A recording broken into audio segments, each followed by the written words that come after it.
Assalamualaikum warahmatullahi wabarakatuh. Alhamdulillahirabbil alamin. Puji dan syukur kita panjatkan kepada Allah Subhanahu wa taala.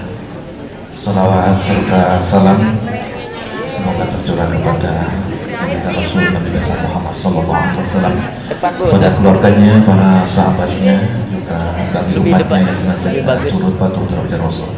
Mudah-mudahan di dalamnya kita semua. Amin ya rabbal alamin. Jamaah masih dalam lisan yang dimuliakan Allah Subhanahu wa taala.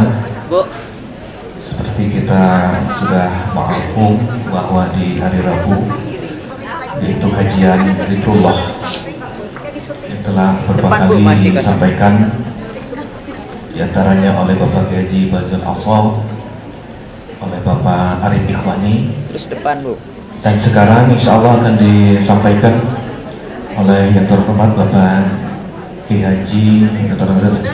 Hafizin, yang mana beliau kita sering melihat ya tampil di beberapa stasiun televisi swasta, di TVRI, di Trans TV, ataupun di ART. Kalau ibu dan bapak lihat pada subuh ya, Hafizin mengisi ceramah, dan alhamdulillah pada siang ini beliau akan berikan kajian zikir kepada kita semua. Untuk itu, Assalamualaikum warahmatullahi wabarakatuh. Alhamdulillah rabbil alamin, wa bihi nasta'inu ala umuri dunya waddin. Assalatu wassalamu ala rasulihil karim wa ala alihi wa sahbihi ajma'in. Asyhadu an la ilaha illallah wahdahu la syarika lah, wa asyhadu anna Muhammadan abduhu wa rasuluhu la nabiyya ba'dah. Allahumma salli wa sallim wa barik alaihi. Allahumma iftah lana bi futuhil arifin. Rabbana iftah bainana wa baina qaumina bil haqqi wa anta khairul fatihin.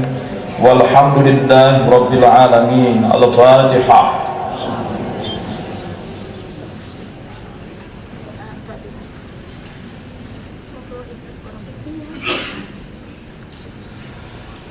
Hadirin hadirat sekalian, hamba-hamba Allah yang mulia, para anggota majelis yang terhormat, maksud saya majelis taklim Telkom.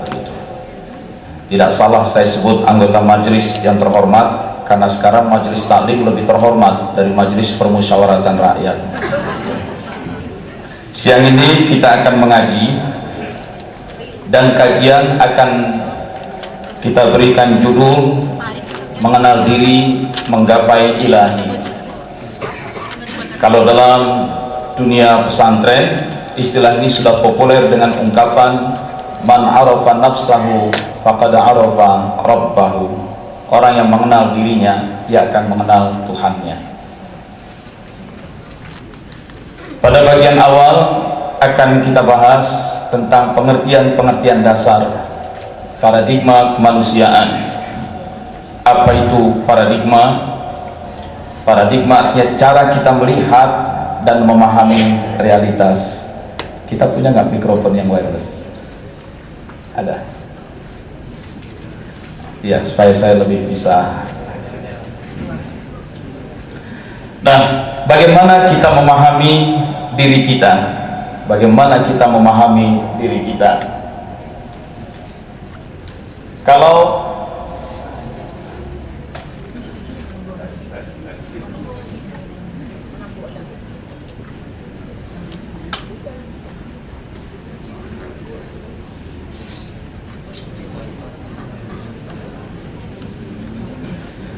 Kalau kita ditanya apa itu manusia, jawaban bisa beragam. Bahkan kalau ditanya sejak kapan kamu jadi manusia, umumnya orang akan menjawab sejak lahir. Kenapa kamu katakan jadi manusia sejak lahir? Sebab sejak tubuhku ini terlahirlah aku mulai jadi manusia. Jadi dikatakan jadi manusia sejak lahir, maksudnya sejak tubuh terlahir. Setidak-tidaknya sejak tubuh terbentuk sebagai janin, dalam kandungan ibu. Kalau dikatakan jadi manusia sejak tubuh terlahir, berarti yang dianggap sebagai manusia hanya sebatas tubuh biologisnya saja. Ya, banyak orang mengartikan dirinya manusia itu adalah tubuh biologis. Banyak orang mengartikan manusia dirinya adalah tubuh ini, tubuh biologis. Sehingga ketika ditanya sejak kapan menjadi manusia, sejak tubuh ini terlahir. Kalau yang kita anggap manusia itu hanya sebatas tubuh, berarti kita sudah menggunakan pandangan yang materialistik, pandangan yang kematerian. Yang dianggap manusia itu hanya sebatas tubuh material. Hal-hal yang non tubuh, hal-hal yang non ragawi lalu dianggap tidak penting. Kalau manusia hanya diartikan sebatas tubuh biologisnya saja, manusia hanya tubuh, lalu apa bedanya yang kiri dengan yang kanan ini? Sama-sama maco, dadanya berbulu, kan begitu kata iklan. Oleh sebab itu Anda yang dadanya berbulu, hati-hati, itu indikasi proses evolusi yang belum tuntas. Nah, inilah kalau kita mengartikan manusia hanya sebatas tubuh biologisnya saja, kita menjadi sulit membedakan yang kiri dengan yang kanan, karena lagaknya pun sama, hanya beda pakaiannya saja, satu berjas berdasi.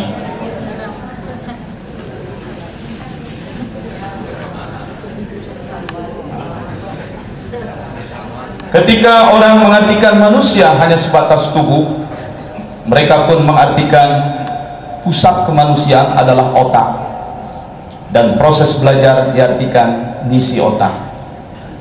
Lalu diasumsikan otak itu akan bekerja secara mekanistik, sehingga kalau bagus yang diisikan, bagus pula outputnya, jelek yang diisikan, jelek pula keluarannya.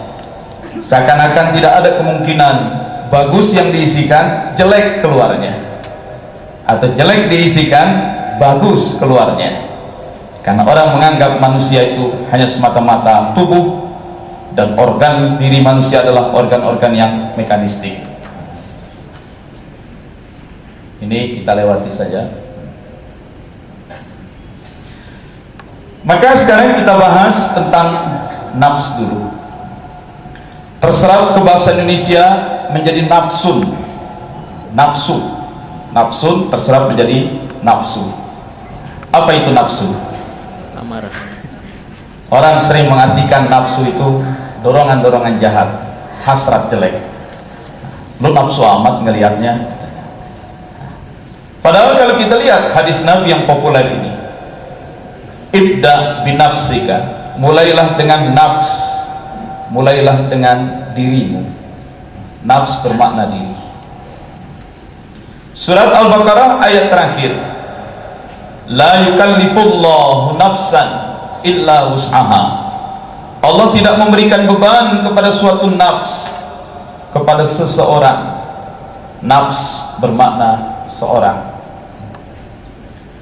Khalaqakum min nafsin wahidah. Dialah yang telah mencipta kamu dari nafs, dari pribadi yang satu. Nafs bermakna pribadi. Surat Az-Zumar ayat 6. Wal tanzur nafsum ma qaddamat lighad. Hendaknya setiap nafs, setiap individu mencermati apa yang telah dia perbuat untuk hari esoknya. Jadi dari hadis dan ayat-ayat tadi, nafs artinya adalah diri. Satu diri, satu nafs. Satu orang, satu nafs. Satu individu, satu pribadi, itu satu nafs. Maka orang Arab suka berujar, yuk kita makan bareng di restoran, tapi bayarnya nafsi-nafsi. Makan bareng, bayar nafsi, sendiri, masing-masing individu. Satu orang, satu pribadi, satu individu, satu nafs. 2 nafsani, 3, 4 banyak, jamaknya apa? Anfus. Innallaha la yughayyiru ma biqaum hatta yughayyiru ma bi anfusihim. Allah tidak akan mengubah apa yang ada pada suatu kaum, Inggrisnya community, kecuali perubahan itu dimulai oleh anfus, individu-individu, pribadi-pribadi di dalam komunitas itu. Jadi 1 orang nafs, 2 nafsani, banyak anfus. Orangnya banyak pada mati, mampus. Ini Arab Bandung. Jadi jelas kalau begitu, makna nafs bukan dorongan jahat, bukan hasrat jelek. Dalam Quran, dalam hadis, nafs artinya adalah individu, pribadi. Yang mana yang disebut nafs kita, diri kita. Dalam surat Al-Insan, namanya saja surat Insan, surat tentang manusia, ayat 1. Allah mengingatkan bahwa yang namanya insan itu sebenarnya sudah dicipta sejak dulu. Tetapi dulunya itu insan lam yakun syai'an madhkura. Insan itu belum menjadi sesuatu yang bisa disebut. Insan sudah ada, tapi belum menjadi sesuatu yang bisa dikenal. Insan yang bagaimana itu? Sesungguhnya ketika Allah mencipta manusia, yang pertama dicipta bukan tubuh fisik biologis ini. Tubuh ini terbentuk kalau ibu kita sudah hamil, terbentuk tubuh. Tapi jauh sebelum ibu bapak kita kawin pun, kita sudah dicipta. Dan ketika Allah mencipta manusia, yang dicipta bukan tubuhnya dulu. Insan itu adalah insan yang berwujud rohaniah. Diri manusia itu, pribadi manusia itu, individu yang dicipta itu adalah individu yang spiritual, yang rohaniah. Dicipta di alam lahut, alam dimensi ketuhanan, di langit sana, somewhere, entah di mana. Namun meskipun dicipta di sisi Allah, bukan untuk terus tinggal di sana. Allah katakan, inni ja'ilun fil ardi khalifah. Kamu dicipta, dipersiapkan untuk menjadi khalifatullah fil ard, wakil Allah di muka bumi, yang akan mengurus, mengatur kehidupan muka bumi. Kamu bakal diturunkan ke bumi untuk bekerja. Karena itu hidup harus diisi dengan bekerja. Tapi kalau dia diturunkan secara rohaniahnya saja, bagaimana dia bekerja di bumi? Bagaimana dia menggali tanah untuk bikin bendungan, mencegah banjir dan longsor? Sulit hanya dengan rohnya. Dia membutuhkan sarana fisik. Untuk itu Allah siapkan lebih dulu sarana fisik. Dari tanah bumi dibangunlah tubuh yang disebut dengan bashar. Dan manakala bashar, tubuh biologis ini sudah siap, barulah si manusia rohaniah itu diturunkan dari sisi Allah, ditiupkan masuk dalam bashar. Jadi yang mana yang sebenar-benar manusia? Manusia yang sebenar manusia adalah yang rohaniah. Sebab tubuh ini hanya cangkang, wadah, sekaligus alat. Manusia yang dicipta dengan membawa misi dan tujuan hidup adalah manusia yang rohaniah.